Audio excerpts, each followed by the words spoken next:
paz do Senhor, meus queridos. Amém. Abram, por gentileza, suas Bíblias comigo. Aos Gálatas, capítulo de número 5. Gálatas, capítulo de número 5.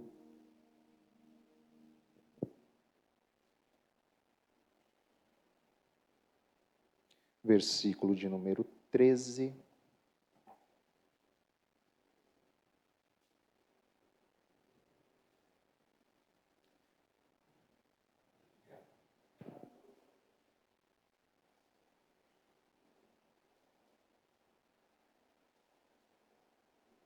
Gálatas 5, verso de número 13 até o verso de número 15. Todos encontraram? Diz a palavra do Senhor: porque vós, irmãos, fostes chamados à liberdade. Não useis então da liberdade para dar ocasião à carne, mas servi-vos uns aos outros pelo amor. Porque toda a lei se cumpre numa só palavra, nesta: amarás o teu próximo como a ti mesmo. Se vós, porém, vos mordeis e devorais uns aos outros, vede, não vos consumais também uns aos outros.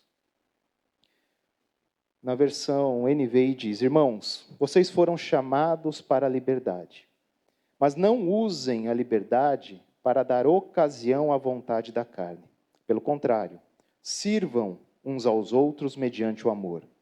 Toda a lei se resume num só mandamento: ame o seu próximo como a si mesmo. Mas se vocês se mordem e se devoram uns aos outros, cuidado para não se destruírem mutuamente. Amém? Podeis assentar, queridos. Irmãos, liberdade é um ideal comum à humanidade. Ministros de Estado, empresários, economistas, lutam pela liberdade de importações sem impostos, as barreiras tarifárias. A imprensa defende arduamente a liberdade de poder divulgar o que quiser. Religiosos, de uma maneira geral, buscam liberdade de expressar adoração, de cultuar a seus deuses como desejam. Cidadãos também buscam a liberdade do seu povo, principalmente se pensarmos em países como Timor-Leste, muitos outros, que almejam por sua autonomia. Mas a liberdade não é almejada apenas em ambientes macros. Se você é pai, talvez já tenha passado pela experiência de seu filho pequeno não querer comer, não querer tomar banho, não querer dormir, não é? Alguém já passou por isso ou só lá em casa? Não, né? Não é um privilégio meu, né? Então, quando chega a adolescência, a bomba que não começou a ser desarmada na infância, explode. E muitos se rebelam contra a autoridade dos pais, querendo viver sob suas próprias regras, querendo desfrutar da sua própria liberdade. Não é? A liberdade é um sonho almejado por todos, com o objetivo de viver de acordo com todos os direitos que nos cabem. As responsabilidades, elas não são tão focadas, e parecem não ser tão importantes. Hoje em dia nós vemos, inclusive, pessoas se levantando para defender a liberdade daqueles que devem estar presos, daqueles que devem estar incomunicáveis em favor da sociedade. Porém, o texto, ele trata de uma outra liberdade, de um outro tipo de liberdade, a liberdade em Cristo. E nesse mesmo capítulo de número 5 de Gálatas, no versículo de número 1, nós lemos: foi para a liberdade que Cristo nos libertou. Portanto, permaneçam firmes e não se deixem submeter novamente a um jugo de escravidão. Então, Paulo, ele está nos dizendo aqui que antes de encontrarmos a Cristo, nós estávamos debaixo da crueldade da lei. Nós estávamos sofrendo as consequências por não sermos capazes de cumprirmos a lei na sua totalidade. Uma vez que Cristo morreu na cruz, uma vez que Cristo pagou pelos nossos pecados, nós agora podemos ser livres da tirania da lei. Não é? No capítulo 4, nesse mesmo livro de Gálatas, depois você confere lá, o apóstolo inclusive nos compara ao filho de Sara, que por ela ser uma mulher livre, ele também o era. Né? Então, em Cristo, nós estamos livres desse domínio, dessa tutela da lei. Estamos livres da consequência marcada pela culpa e do cumprimento de uma lei para sermos aceitos por Deus. Né? Hoje em dia nós não precisamos mais, não é o cumprimento da lei que nos faz, né, o cumprimento ou não, né, sermos aceitos por Deus. Nós estamos livres dessas implicações. Agora, quais são, né, as consequências ou as implicações dessa liberdade em Cristo? Afinal, sempre que há liberdade, há também uma preocupação. Né? Quem tem filhos costuma dizer, né, olha, enquanto você estiver sob o meu teto, enquanto eu pagar as contas, né, você vai seguir as minhas regras. Eu vou administrar a sua vida. Quem administra a sua vida enquanto você estiver aqui, sou eu. Quando você tiver sua casa, o seu lar, pagar os seus próprios boletos, tudo bem. Aí você administra a sua própria vida. Não é assim? Agora, com o passar do tempo, essa regra ela vai perdendo valor. Não é? E eles vão adquirindo a sua liberdade. Mas mesmo assim, na posição de pais, não há como não ficarmos preocupados, não, com os nossos filhos. E da mesma forma, os legalistas, eles estavam preocupados que se a lei não fosse mais uma condição para a salvação, voltar-se-ia ao pecado, voltar-se-ia para uma vida marcada pela anarquia, pelo antinomismo, né? Ou seja, cada um podendo fazer o que bem entendesse. E com isso eu me lembro do texto bíblico, no tempo dos juízes, em que as escrituras nos dizem que cada um fazia o que bem entendia. Cada um fazia o que parecia bom aos seus próprios olhos. Então houve esse tempo. Mas afinal, será que é essa a liberdade que adquirimos de fazer o que bem quisermos, de fazer o que bem entendemos, de fazer aquilo que parece bom aos nossos olhos? Será que foi essa a liberdade que nós recebemos, que nós adquirimos? A salvação que Cristo oferece, irmãos, envolve liberdade das imposições, liberdade das crueldades que a lei impõe. Então é fácil nós entendermos equivocadamente, é fácil nós entendermos de maneira errada, errônea, o conceito de liberdade que temos em Cristo. E, portanto, eu gostaria de conversar com vocês aqui esta noite sobre alguns, e trazer alguns esclarecimentos concernentes à liberdade, para que nós não nos desviemos dos propósitos de Deus. Então, em primeiro, nós temos liberdade de pecar, não liberdade para pecar. É diferente, vocês vão entender isso no decorrer, tá bom? Liberdade de pecar e não liberdade para pecar. No verso 13 que nós lemos, no verso 13 dessa nossa passagem de estudo, Paulo diz: irmãos, vocês foram chamados para a liberdade, mas não usem a liberdade para dar ocasião à vontade da carne. Ao contrário, sirvam uns aos outros mediante o amor. Carne, nesse versículo, significa natureza pecaminosa. E a inclinação ao pecado que todo ser humano tem. Né? Nós não precisamos ensinar nossos filhos a mentir, nós não precisamos ensinar os nossos filhos a serem egoístas, a baterem no coleguinha, Nós não precisamos ensinar tudo isso. Nós podemos, de acordo com as nossas atitudes, aperfeiçoar essa carnalidade, mas nós não precisamos ensiná-los. Isso eles aprendem sozinhos, é nato, já faz parte da natureza, independentemente da cultura, independentemente da personalidade ou do ambiente em que está, todo ser humano tem uma natureza pecaminosa. Todos nós temos, todo ser humano tem.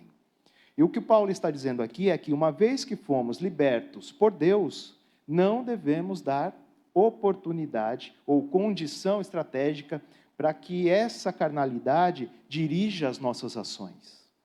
Somos livres, mas nós não devemos usar dessa liberdade para dar-nos vazão, não é? A carnalidade. Não podemos deixar que essa carnalidade dirija as nossas ações, as nossas vidas. E a palavra ocasião aqui, utilizada no verso 13, ela representava, né, tinha o local de onde se originavam as ações em uma campanha militar. Então eu creio, irmãos, que o apóstolo está dizendo aqui com isso, que é da carne que virão coisas que ameaçam a nossa integridade. É da carne que virão essas coisas que nos ameaçam, que ameaçam a nossa integridade. O nosso maior problema no que tange a pecar, nunca está fora de nós. Nosso maior problema com relação ao pecado nunca está fora de nós. É sim a nossa natureza. Se nós estamos em consonância com Deus, nós somos vitoriosos. Se nós estamos em consonância com Deus, nós não damos vazão à carne. No entanto, quando damos ocasião, quando nós damos oportunidade para que a carne se desenvolva, não há condições de vivermos em integridade. Então, o Senhor Jesus Cristo, Ele disse que é do coração humano que procedem os maus desígnios. Não é isso que a palavra diz? É do coração humano que procedem os maus desígnios. Então, não é do seu ambiente, não é do seu chefe, não é da sua esposa, não é da sua situação econômica, é de você mesmo, é de mim mesmo. Em João 8,34, nós lemos, Jesus respondeu, digo-lhes a verdade, todo aquele que vive pecando é escravo do pecado. Então, Cristo nos liberta. Porém, quando nós voltamos a pecar, quando nós voltamos a praticar o pecado, nós estamos sendo escravizados por ele. Não estamos livres para pecar, nós apenas estamos livres de pecar. Hein? Em Tito, capítulo 3, o verso de número 3 é dito, houve tempo em que nós também éramos insensatos e desobedientes. Vivíamos enganados, escravizados por toda espécie de paixões e prazeres. Vivíamos na maldade e na inveja, sendo detestáveis e odiando uns aos outros. Então, esse era o padrão de vida anteriormente. Diferentemente de agora. Antes nós éramos dessa maneira. Agora nós devemos e precisamos ser diferentes. A liberdade não é para fazermos o que bem entendermos, mas sim para não sermos mais escravizados pelo pecado. Nós temos a escolha de não nos sujeitarmos às mesmas condições em que éramos sujeitos anteriormente, ou seja, a um jugo de escravidão. Então, há coisas que a nossa sociedade prega como liberdade que estão em desacordo com a liberdade que a Bíblia nos ensina, não é? Podemos pensar, por exemplo, no amor livre, não é? Hoje em dia está muito em voga isso, né? Está muito em o amor livre, pode tudo, né? As pessoas que de fato vivem satisfazendo suas paixões terrenas acabam perdendo a sua capacidade de amar, de confiar no sexo oposto. Falam também em liberdade para a utilização de algumas drogas, não é? Também é um assunto muito recorrente nos nossos dias. No entanto, as pessoas que utilizam essas drogas acabam dependentes, acabam escravizadas. Há ainda aquelas pessoas que se sentem livres para trabalhar o quanto quiserem e acabam também escravizadas pelo desejo de sempre querer mais e mais e mais e mais. Então, a liberdade no contexto cristão, ela está relacionada a algo com o qual não estamos familiarizados e que nem sempre gostamos. No versículo 24 desse mesmo capítulo de Gálatas 5, Paulo vai nos dizer, os que pertencem a Cristo Jesus crucificaram a carne com as suas paixões e os seus desejos. A liberdade está baseada numa crucificação, não é? Ela envolve o conceito de estar preso numa cruz. Mais do que isso, ela tem a ideia de dizer não àquilo que nos prende, àquilo que nos destrói. Nós pertencemos a Cristo Jesus.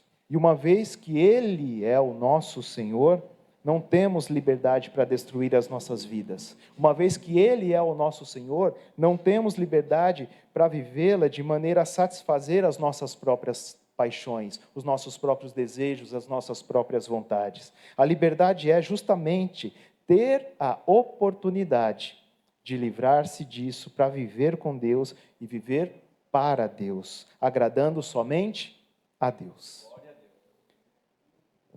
Segundo, liberdade para servir e não liberdade para explorar. Nós vivemos, irmãos, numa sociedade cujo padrão é tirar proveito do próximo ao máximo. Sim ou não? O padrão é esse. Tirar proveito do próximo ao máximo. As relações estabelecidas em todo o mundo são em função das vantagens que nós podemos tirar dos outros, não é? As propagandas, de alguma maneira, elas nos dizem quais vantagens que nós teremos se comprarmos determinados produtos. Em dias de materialismo, em dias de consumismo, as pessoas são facilmente levadas pelo retorno que tudo ou que todos podem lhes dar. E aqui nos versos 13 e 15, Paulo diz: não usem a liberdade para dar ocasião à vontade da carne. Ao contrário, sirvam uns aos outros mediante o amor. E no 15, mas se vocês se mordem e se devoram uns aos outros, cuidado para não se destruírem mutuamente. Então é possível que os relacionamentos que nós acabamos desenvolvendo sejam relacionamentos marcados por mordidas, né, por dentadas, por destruições. Nós não temos dificuldade em perceber que vivemos numa sociedade assim, né? Todos nós facilmente temos essa percepção. Muitas vezes é nesse ambiente que pessoas vivem no trabalho, né? Muitas vezes é assim que nós nos encontramos no nosso ambiente de trabalho, com pessoas querendo nos devorar, tirar o máximo proveito de nós, né? Ou mesmo dentro de casa. A nossa natureza pecaminosa, ela nos torna egocêntricos, né, e capazes de destruir os outros. Haja visto que nós estamos acompanhando agora, Rússia, Ucrânia. As pessoas são capazes de destruírem as outras pelo menor motivo, né? Às vezes, muitas vezes, né, mesmo sem motivos, as pessoas são capazes disso. E o que Paulo então está dizendo é que a nossa liberdade tem que ser preservada, mas ao mesmo tempo ela precisa ter limites para proteger a liberdade do próximo. Romanos 14, os versos 13 e 15, Paulo fala sobre isso. Ele vai dizer assim: portanto, deixemos de julgar uns aos outros. Em vez disso, façamos o propósito de não colocar pedra de tropeço ou obstáculo no caminho do irmão. Como alguém que está no Senhor Jesus, tenho plena convicção de que nenhum alimento é por si mesmo impuro, a não ser para quem assim o considere.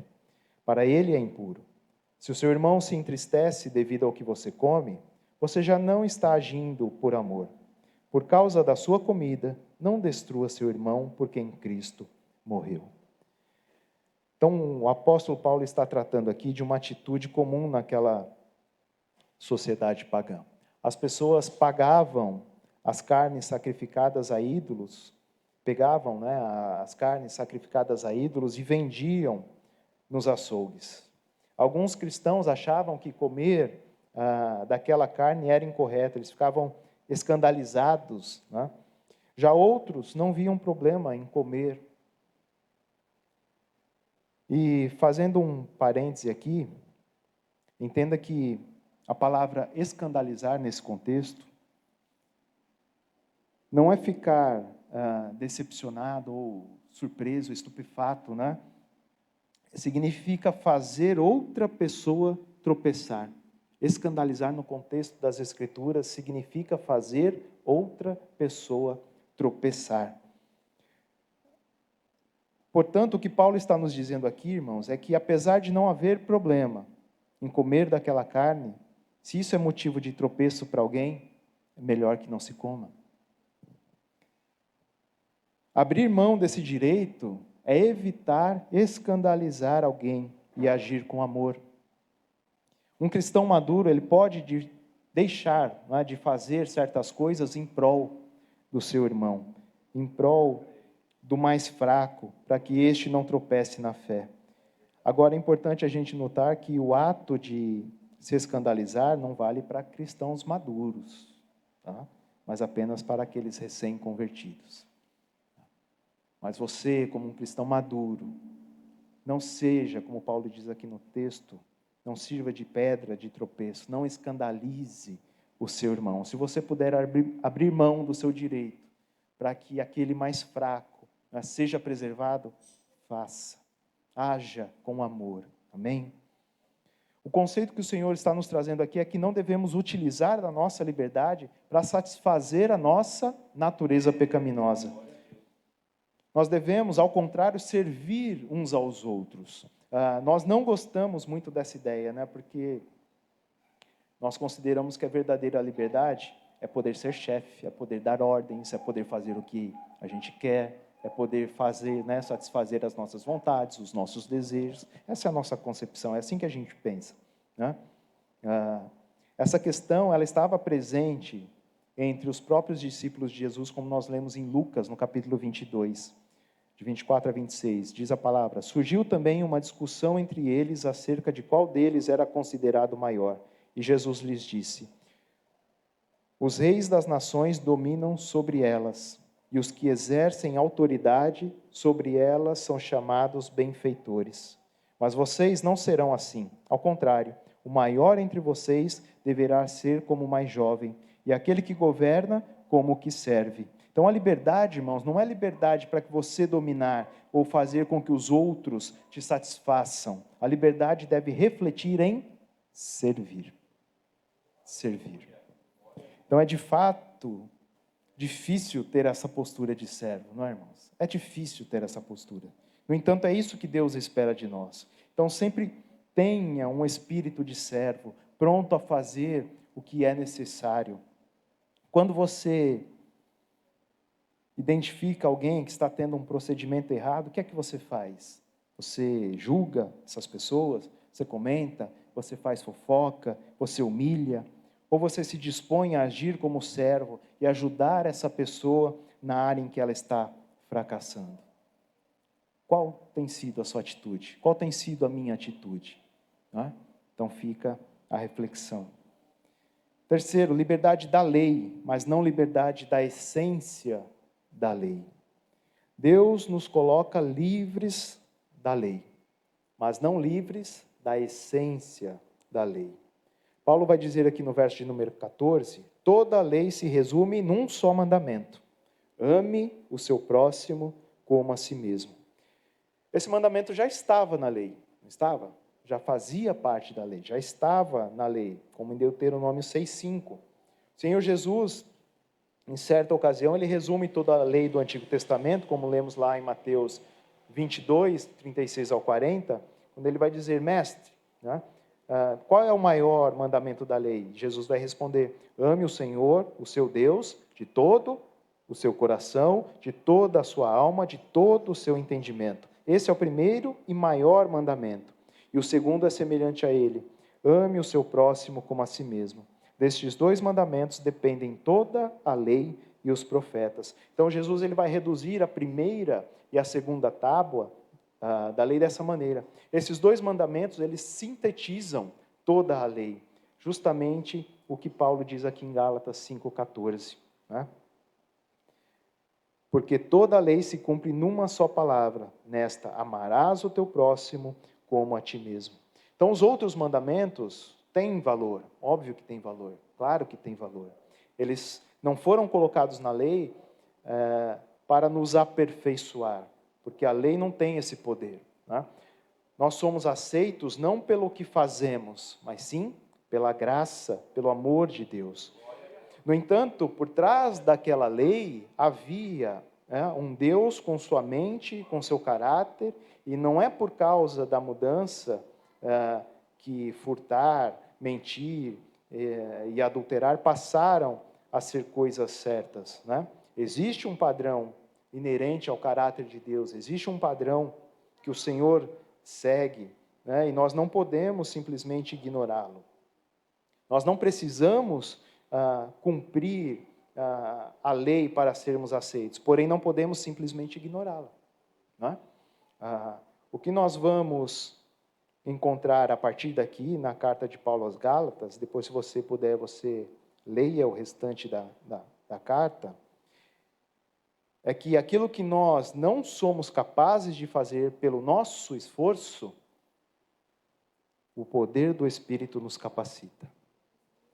Então nós não somos capazes de cumprir toda a lei, mas o Espírito Santo ele nos capacita a andarmos, a vivermos em conformidade com aquilo que o Senhor requer das nossas vidas. São inúmeros, né, irmãos? Por exemplo, os recursos que nós podemos utilizar no nosso dia a dia para mentirmos, não é? Nós temos a maior facilidade do mundo para mentir o dia todo, se assim quisermos e se assim for necessário. No entanto, é o Espírito que nos capacita a vivermos acima desse padrão, não é? Em João 13, 34 a 35, nós lemos: um novo mandamento lhes dou, amem-se uns aos outros, como eu os amei, vocês devem amar-se uns aos outros. Com isso todos saberão que vocês são meus discípulos, se vocês se amarem uns aos outros. Então é interessante aqui, irmãos, que Jesus, ele chama esse mandamento de novo, não é? Ele diz: um novo mandamento vos dou. Mas, embora, né, Cristo chame esse mandamento de novo, em parte ele já estava na lei. Tá? Existem duas palavras para novo na língua grega. A primeira delas é um novo em termos de tempo. Tá? E a segunda é um novo em termos de qualidade. E a palavra utilizada nesse versículo é justamente em termos de qualidade. Ou seja, apesar de já existir o mandamento, antes você tinha que amar como se fosse a si mesmo, não é? Ame o Senhor teu Deus de todo o coração e ao seu próximo como a si mesmo. Então antes nós deveríamos amar como se fosse a nós mesmos. Agora você tem que amar como Cristo amou, ou seja, incondicionalmente. Incondicionalmente. Pode ser padrão da sociedade o morder, pode ser padrão da sociedade o devorar, o destruir. Entretanto, o padrão daqueles que são filhos de Deus é o amor ao próximo.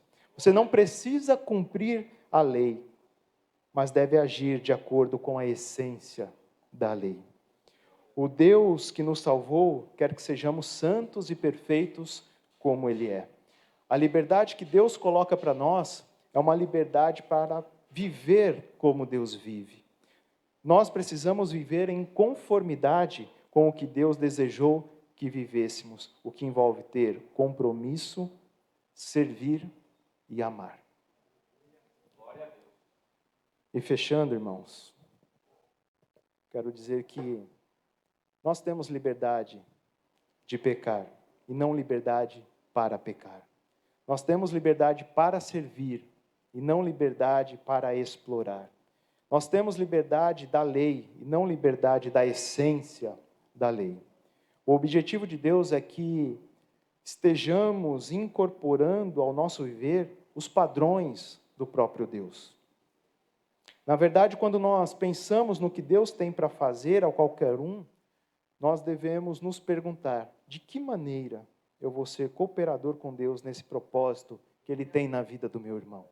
De que maneira eu posso ajudar? De que maneira eu posso cooperar nesse propósito de Deus na vida do meu irmão?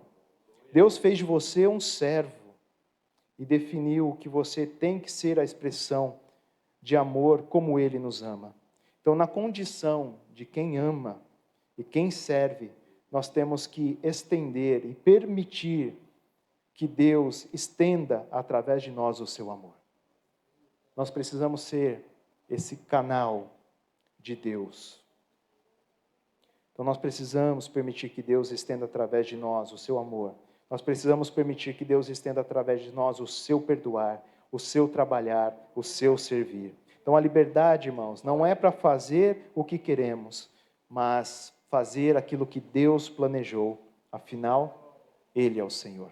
Amém? Que nós usemos com sabedoria da liberdade que o Senhor nos concedeu. Amém? Que Deus nos dê graça e nos ajude nessa caminhada. Que não usemos da nossa liberdade para satisfazer os nossos próprios desejos, mas que nós venhamos nos lembrar que Ele é o Senhor. Então, não usemos da liberdade para fazer o que queremos, mas para fazermos aquilo que Ele planejou, aquilo que Ele projetou, aquilo que Ele tem como propósito para as nossas vidas. Amém?